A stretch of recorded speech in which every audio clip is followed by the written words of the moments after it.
अघोरी अघोरियों के बारे में कुछ बताना चाहता हूँ जो शायद आपको नहीं मालूम हो। पहले तो इस युग में, आज के युग में अघोरियों को मिलना बड़ा ही मुश्किल है। यदि वो मिलेंगे तो आपको शमशान घाट में मिलेंगे और शमशान घाट में चिताओं में लेटे हुए मिलेंगे।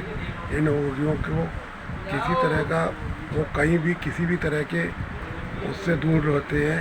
उन्हें संसार से कोई मतलब नहीं होता।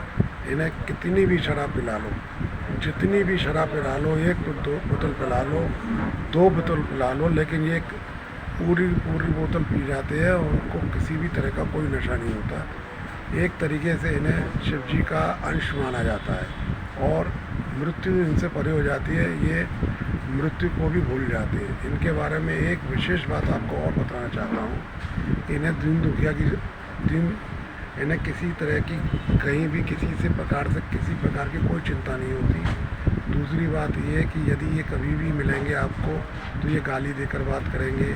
ये कुछ भी खा सकते हैं, ये ना मल भी खा सकते हैं, पेशाब भी पी सकते हैं, कुछ भी कर सकते हैं। इनको कोई नहीं रोक सकता। सबसे बड़ी बात यह है कि इनका श्राप लेना नहीं चाहिए।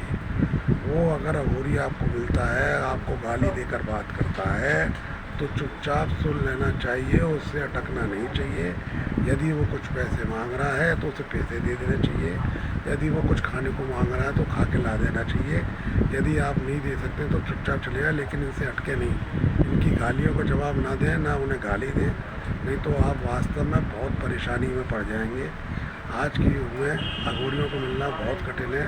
फिर भी यदा कदा कहीं अघोरी दिखाई दे जाती है। उन अघोरियों की सबसे बड़ी पहचान ये है कि एक तो वो विषक्त से, पागल से नज़र आएंगे। दूसरी बात और है कि उनके पीछे हमेशा 5-6 कुत्ते घूमते रहते हैं। हमेशा 5-6 कुत्ते उनके पीछे घूमते रहेंगे, जिससे आपको अंदाज़ा हो जाएगा ये अघोरी है। इसके अलावा एक बहुत विचित्र बात मैं आपको बताना चाहता हूँ कि अघोरी जब मरता है तो उसका शिष्य उसके पूरे शरीर को का भक्षण करता है, यानी उसके पूरे शरीर को खाता है।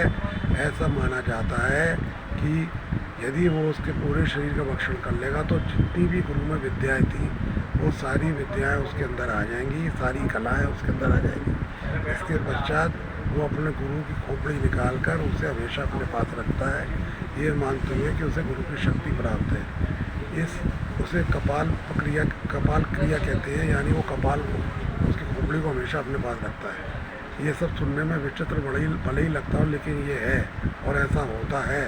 और अगर